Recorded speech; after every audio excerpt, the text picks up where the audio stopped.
देवर्षि नारद गए भगवान नारायण से अपनी बात बताने के लिए। अब देवर्षि नारद सोचे कि कोई ऐसी बात भगवान नारायण हमसे पूछ देते ताकि हम अपनी बात कह देते। भगवान नारायण तो सब जानते हैं, उनसे तो कुछ छिपा नहीं। अचानक से पूछ लिया। क्या पूछा कि बहुते दीनना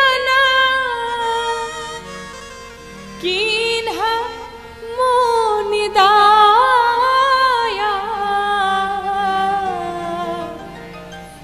हे देवर्षि नारद, बड़े दिनों बाद आपने दया की, बड़े दिनों बाद आपने कृपा की, कहाँ थे आप? अब तो बस मिल ही गया। देवर्षि नारद अपनी सारी गाथा गा गए। हम कामदेव को जीत लिए, क्रोध को जीत लिए, ये किया वो किया, कामदेव को परास्त किया भगवान नारायण की कृपा से। मैंने सब कुछ कर लिया। ऊपर से तो कह रहे हैं भगवान नारायण की कृपा से, और मन में चल रहा है सब हमने ही किया है। भगवान सब जान गए। भगवान नारायण ने सोचा ये मेरा जो बालक है इसके हृदय में अब अहंकार रूपी बीज पल रहा है, और अगर इसे समाप्त नहीं किया गया तो ये जल्दी ही बड़ा वृक्ष बन जाएगा, इसलिए जल्दी से काटा जाएगा। भगवान नारायण ने एक माया रची, माया का नगर बना दिया, श्रीनगर जिसका नाम हुआ। उसी में एक राजा रहने लगे, शीलनिधि। उनकी एक राजकुमारी हुई विश्वमोहिनी। सब रहने लगे। देवर्षि नारद जब आगे बढ़े तो देखा तो बड़ा सुंदर नगर है, लेकिन इससे पहले तो कभी दिखा ही नहीं। अचानक से नगर कहां से आ गया?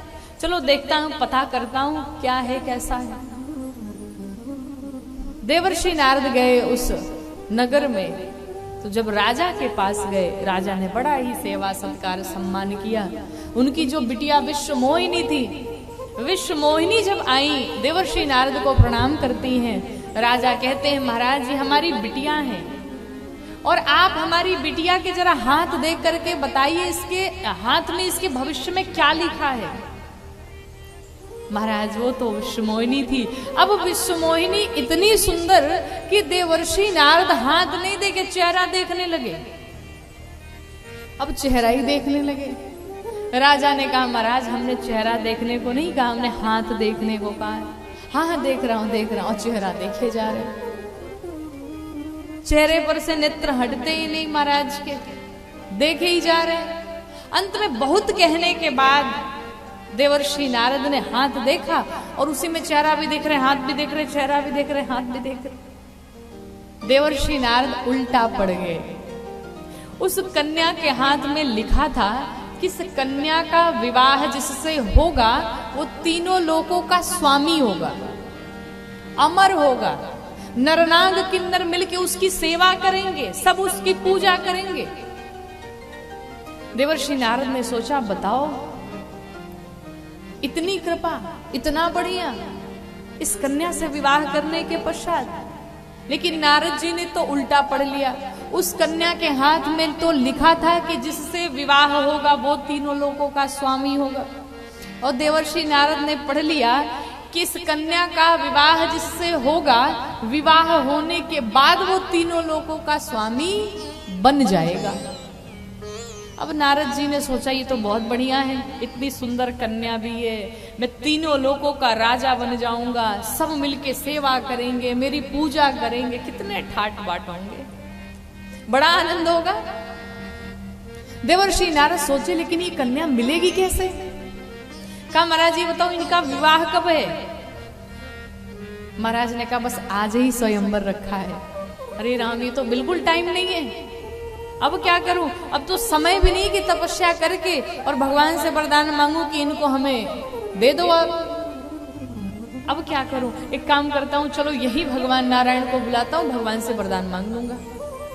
और देवर्षि नारद भगवान को वहीं बुलाने लगे कि श्रीमन नारायण नारायण नारायण, श्रीमन नारायण नारायण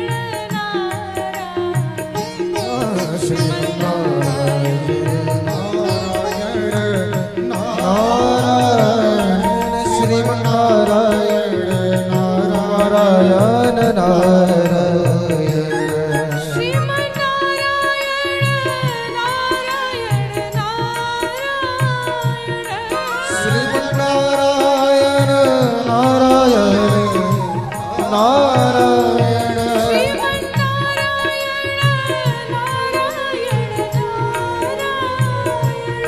श्रीमन्नारायण नारायण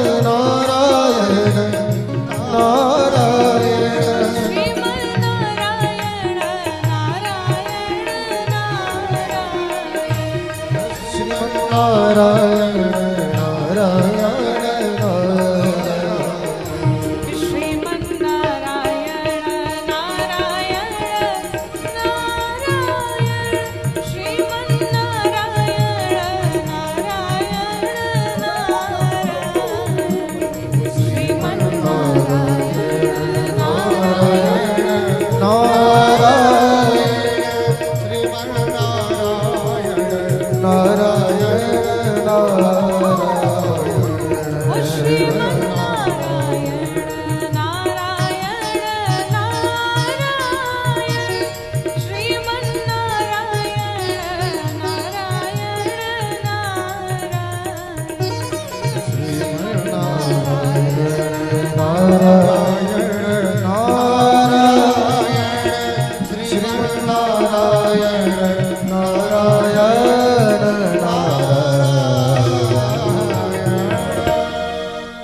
जैसे भगवान नारायण को बुलाया, भगवान नारायण प्रकट हो गए। कहे ऋषिवर कैसे कैसे याद किया हमें बताइए। अब देवर्षि नारद की स्थिति देखिए, कितनी बड़ी भूमिका बना रहे। देवर्षि नारद ने कहा, अब सरकार एक बात बताऊं? हाँ, जब भगवान भोलेनाथ के पास जाता हूं ना और उनके वाम भाग में माँ पार्वती को देखता हूं और उनके छोटे छोटे बच्चे, इतना सुंदर लगता है देख करके, भरा पूरा परिवार, आनंद आ जाता है। भगवान नारायण ने कहा, हाँ भाई, भरा पूरा परिवार रहता है, बाल बच्चे रहते हैं, अच्छा ही लगता है। और प्रभु जब उससे आगे बढ़ता हूँ, ब्रह्मा जी के पास जाता हूँ, देखता हूँ उनके साथ में भी मैया बैठी रहती, बड़ा सुंदर लगता है। हाँ हाँ बिल्कुल। और महाराज सबसे सुंदर तो तब लगता है जब आपके पास जाता हूँ और आपके चरणों की सेवा माँ लक्ष्मी कर रही होती हैं, तब तो आनंद आ जाता है देख करके। हाँ हाँ वो तो करती हैं, अच्छी बात है, विवाह करना चाहिए। लेकिन प्रभु जब अपने आप को देखता हूं ना तो मेरा मन खिन्न हो जाता है। मैं अकेला आदमी, घर में आने के बाद किसी से अपनी बात न कह पाओ, कोई दुख सुनने वाला नहीं, कोई सेवा करने वाला नहीं। तो भगवान नारायण ने कहा, कहना क्या चाहते हैं, विवाह करेंगे क्या? तो विवाह अगर करेंगे तो व्यवस्था की जाए, कन्या देखी जाए। देवर्षि नारद ने, नहीं सरकार, कन्या नहीं देखनी, कन्या पहले से तैयार बैठी है। अच्छा, हाँ सरकार, कन्या भी तैयार है, बाराती तैयार है, मंडप सब तैयार है। कहा, कमी किस बात की है? कहा, कमी सिर्फ एक बात की है, आपसे हमें कुछ उधार चाहिए। अच्छा, उधार क्या चाहिए? तो देवर्षि नारद कहते हैं कि आपन रूप देहु प्रभु मोही। प्रभु ये जो आपका चेहरा है ना, ये हमको उधार दे दीजिए।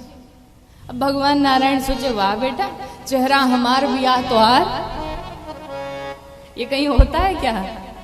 भाई विवाह कोई करने जाए तो जूते उधार ले ले, गाड़ी उधार ले ले, कपड़े उधार ले ले। लेकिन अब कोई कहे चेहरा उधार दे तो ये तो वही बात हुई, कन्या दिखाओ कोई और, विवाह कराओ किसी और से। ऐसा थोड़ी होता है। लेकिन उसी समय देवर्षि नारद के मुख से एक और बात निकल पड़ी। क्या निकली? कि जेहि विधि नाथ होई हित मोरा, करौ सो वेगी दास मैं तोरा। प्रतिदिन भगवान के पास जब बैठिए ना, तो आप भी यही चौपाई गाइए, प्रभु जिस प्रकार से मेरा हित हो आप वही करिए। देवर्षि नारद कहते, प्रभु जिस प्रकार मेरा हित हो आप वही करिए, लेकिन जल्दी करिए, टाइम बिल्कुल नहीं मेरे पास।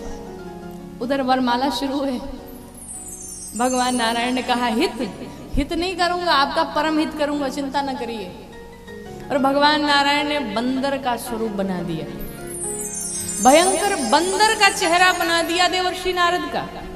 लेकिन ध्यान दीजिएगा, चेहरा तो बंदर का बनाया लेकिन हाथ पांव अपना दिया। अब मोबाइल तो था नहीं कि देख ले कि चेहरा कैसा दिख रहा है।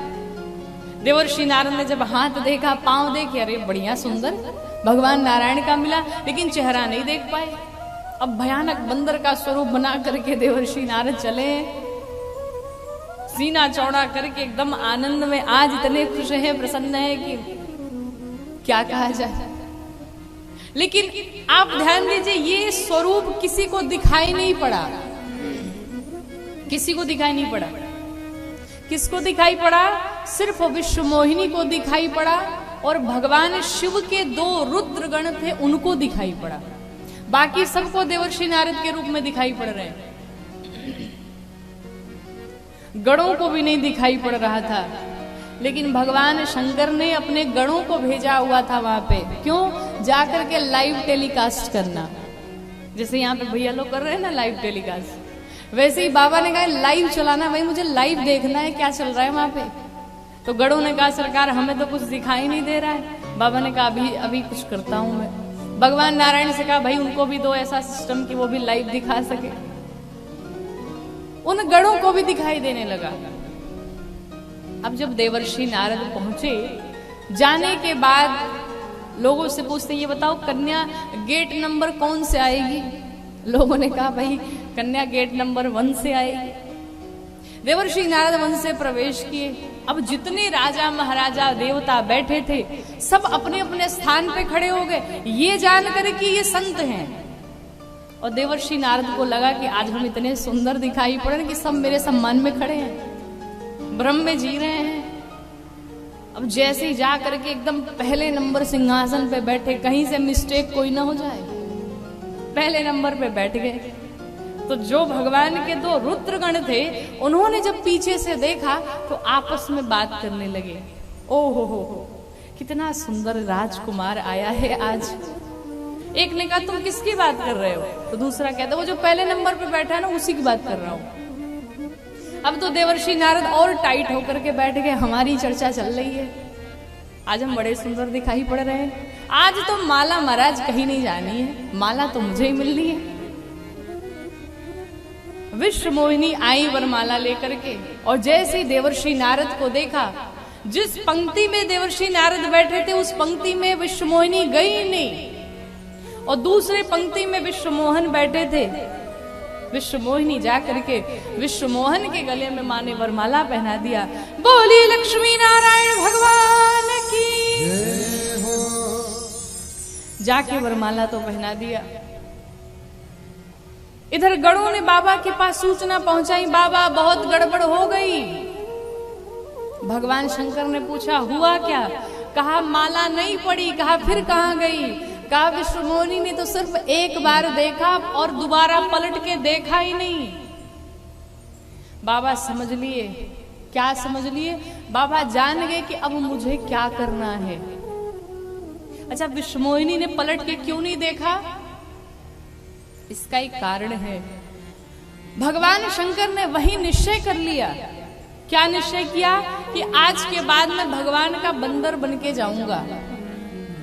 क्यों? बाबा कहते हैं कि जो भगवान का बंदर बन जाता है उसके तरफ माया मुड़ के भी नहीं देखने जाती है। लेकिन बंदर भी 2 प्रकार के होते हैं, एक पालतू बंदर होते और एक फालतू बंदर होते हैं। पालतू बंदर कौन से होते हैं? आपने देखा होगा, शायद अब तो बहुत कम हो गया है। पहले गांव में आते थे ना वो बंदर का नृत्य दिखाने के लिए, मदारी दिखाने के लिए, तो बंदर से पूछते थे ससुराल कैसे जाओगे, तो लाठी पकड़ के बताता था ऐसे ऐसे जाऊंगा।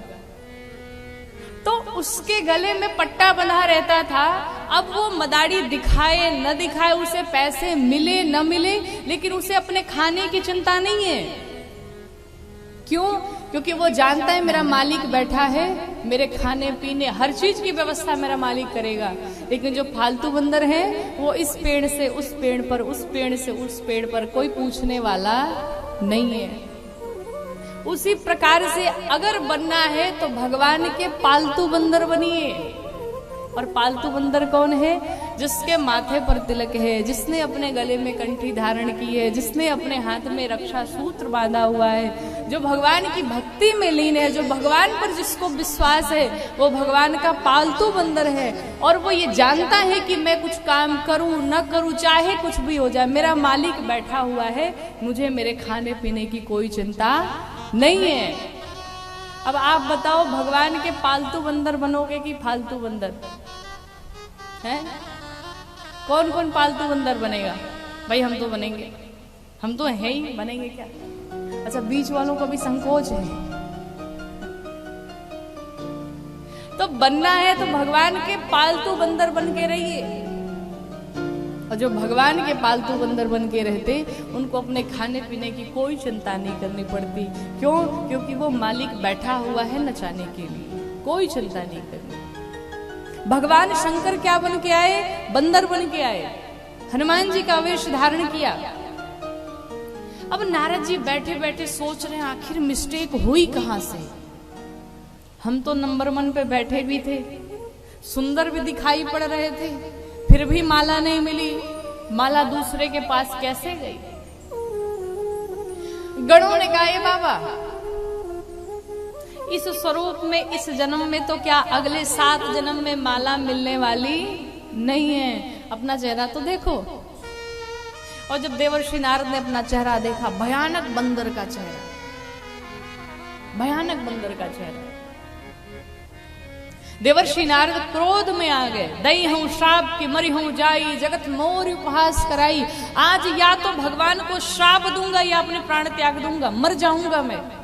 इतना बड़ा अपराध किया भगवान ने, इतना बड़ा कपट किया, लेकिन अभी तक ये नहीं पता था कि विवाह भी भगवान ही करके ले गए।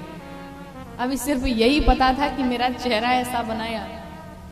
भगवान नारायण बैठे बैठे सोच रहे हैं, बाबा इतने क्रोध में आ रहे हैं, लेकिन क्षीर सागर पहुंचते पहुंचते इनका क्रोध शांत हो जाएगा, इसलिए चल के अग्नि में और घी डाला जाए। फिर क्या किया? गरुड़ जी को लिया, एक तरफ मां लक्ष्मी को बिठाया और एक तरफ विश्व मोहिनी को बिठाया, और दोनों को लेके चल पड़े। और जैसे ही चले, रास्ते में देवर्षि नारद से टकरा गए। बाबा बड़े क्रोध में जा रहे, कहां जा रहे?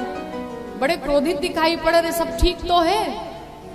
अब तो देवर्षि नारद ने देखा, रहे तो वही विश्व मोहिनी है जिससे मैं विवाह करना चाहता था। अरे इतना बड़ा कपट आपने मेरे साथ किया, इतना बड़ा छल आपने मेरे साथ किया। अरे मैं जान गया आप महाकपटी हैं, जो भी आपसे प्रेम करता है उसे सिर्फ और सिर्फ दुख देते हैं, उसका साथ आप कभी नहीं देते। समुद्र मंथन के समय जब विष निकला तो शंकर को पिला दिया, और लक्ष्मी निकली तो स्वयं ले लिया। मैं आपके कपट को जानता हूं, महाकपटी हैं आप। लेकिन आपने आज अच्छे घर बयाना दिया, आज मैं आपको ठीक करूंगा। परम स्वतंत्र न सिर पर को भावई मनई करई तुम सो, जो मन में आता है सो करते हैं। परम स्वतंत्र हो गए, आपको कोई ठीक करने वाला नहीं है, लेकिन मैं आपको ठीक करूंगा। जाइए, मैं आपको 3 श्राप देता हूं। पहला श्राप, जिस मनुष्य का शरीर धारण करके आप गए हुए थे वही मनुष्य बन करके आप जाएंगे।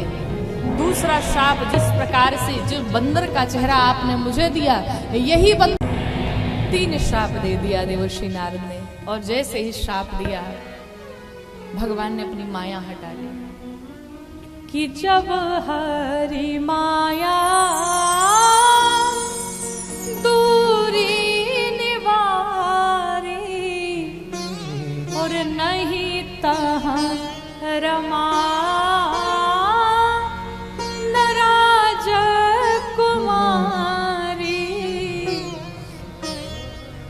जैसे ही भगवान ने अपनी माया हटाई, ना वहां पर राजकुमारी विश्वमोहिनी है, ना वहां पर लक्ष्मी जी हैं। भक्त के सामने अगर कोई खड़ा है तो भक्त का भगवान खड़ा है। देवर्षि नारद हाथ जोड़ के खड़े हो गए, नाथ हमसे बड़ा अपराध हो गया, हमने आपको श्राप दे डाला। भगवान ने कहा, आपने श्राप नहीं दिया, मैंने तो श्राप आपसे लिया। मैं अपनी टीम में उसे ही शामिल करता हूं जिस पर मुझे बड़ा विश्वास होता है। मैं अपना कार्य सबसे नहीं कराता हूं। और ध्यान रखिएगा, भगवान की कथा में अगर आपको कुछ करने का अवसर मिले तो आप ये समझिए कि भगवान ने आपको अपनी टीम में शामिल किया हुआ है, वरना पैसे धरे के धरे रह जाते हैं महाराज, नहीं लग पाते धर्म कार्य में, नहीं हो पाते, कर नहीं सकते आप।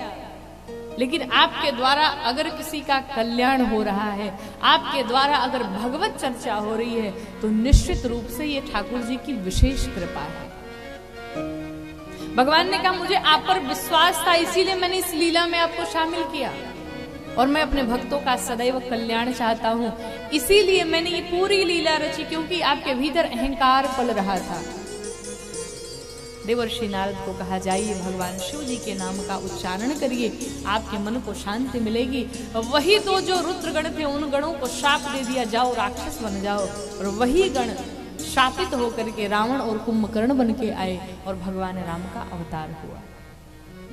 बोली भक्त वत्सल भगवान की।